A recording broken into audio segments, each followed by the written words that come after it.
Ever since I adopted Sherlock 2.5 years ago, I've always wondered just what kind of dog he really is. He has the markings of a shepherd, but do those colors tell the full story? Hi, how can I help you? Hi, I'm here to check in Sherlock. There is a new test that does just that, and all it takes is a blood sample and a short trip to your veterinarian. Like we can use DNA testing in humans, where you can sort of track common genetic similarities. They're working on doing the same thing in dogs with an increasing number of breeds. No matter the breed of dog, most share the same genetic background with wild canines. But this test looks at the DNA strands to find specific markers for specific breeds. Dr. Eckerberg says it could take 4 to 6 weeks in order for us to get the results.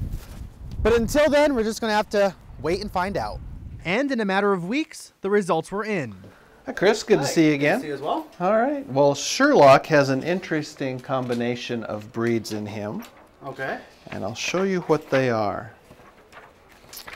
There's a list of 6 that showed up, with what was the predominant one in him being the Greyhound. Traces of Bearded Collie, Chinese Shar-Pei, Doberman Pinscher, Scottish Deerhound, and Staffordshire Bull Terrier were also found. The Doberman Pinscher can certainly give us the coloring. The Greyhound, the way he has long legs, even though his stature is fairly short, he is sort of a lean, long-legged dog for his frame size. Those two, with the mixture of the other breeds, are what makes Sherlock a dog like no other. And a lot of mixed breeds is probably just going to be a novelty. There's potential, and in some breeds they're actually using genetic markers to pick out inherited diseases, maybe genetic flaws. But no matter what the reason, it closes the mystery behind what breed my little Fido really is. Nestled within the trees of Fort Abraham Lincoln State Park are a couple dozen campsites. It's just a nice place here. Every year, people from across the country and even around the world stop, following the Lewis and Clark Trail. Hey, how we doing? Hey, how you doing? Well, I'm doing fine. For the past 11 years, Myron Yancer and his wife have been making those visiting campers feel like part of the family. We just enjoy coming out here.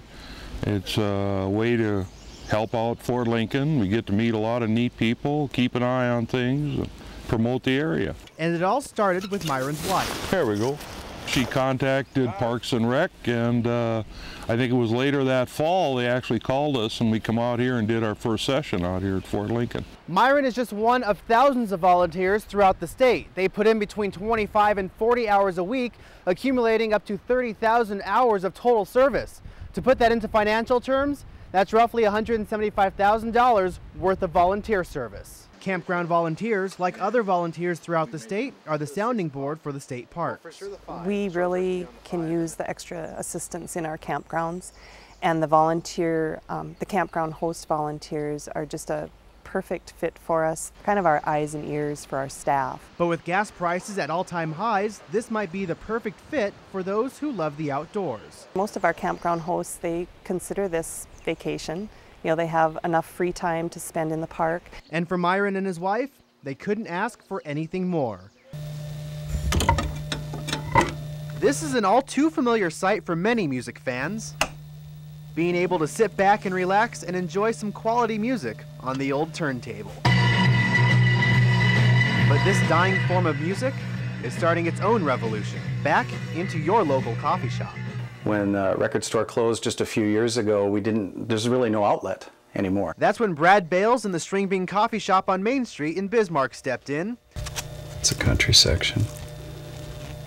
Oh, some classical, some jazz. To help fill the missing link connecting modern and classic music back to vinyl. Whether you're looking for the Monkees on a 45 or just looking for that standard LP, what they recommend is coming and looking through their collection, because you never know what you may find. Just because something is old doesn't necessarily mean it's collectible. You may find something here that's $1.99, but you may also find something that it's worth a lot more to you. The record room at the String Bean has music from every genre. 45s, LPs, cassettes. So if you're looking for the king of rock and roll, or just taking a walk through the Ring of Fire, this record room just may be the perfect fit. The beauty of this place is that you can actually hold it and look at it and take a look at it. If you have the knowledge, or are just looking to broaden your musical horizon, stop by and give it a try and turn up the volume, because vinyl is making its return. For NBC North Dakota News, I'm Chris Gallegos. trying to develop an interest in Bismarck. And what better place to build that interest than at Bismarck's oldest existing cemetery? We're walking essentially now through the original part of the cemetery, the oldest part. There are pioneers buried here, people who played important roles in the early life of Bismarck and in the early life of North Dakota. Scattered throughout these burial grounds are memories dating back to the 1880s, back when the then pastor of St. Mary's Parish bought the land. He established it, as I said, as an open cemetery, open to people of all faith. Which was a kind-hearted, progressive idea at the time, and allowed a wide variety of influential people to call this their current home. There are a number of pioneers buried here at St. Mary's Cemetery, including the pioneer of North Dakota television, Philip J. Meyer. For people who come here to find historical graves, this is one that everybody stops at. This is Grant Marsh. He's one of, if not the most famous steamboat captain, helping bring wounded soldiers to Fort Lincoln after the Battle of Little Bighorn. From there, you can spot many grave markers with the name Robidoux. One of Bismarck's earliest families. They were actually here before Bismarck. You can explore the gravesite of Bismarck's first school teacher, Bismarck's first lawyer, and even North Dakota's first World War II casualty. He was killed when the Arizona exploded. From the heroes of our nation to the heroes of our state, those who now call Bismarck's oldest cemetery their resting place will continue to draw visitors, young and old. For NBC North Dakota News, I'm Chris Gallegos.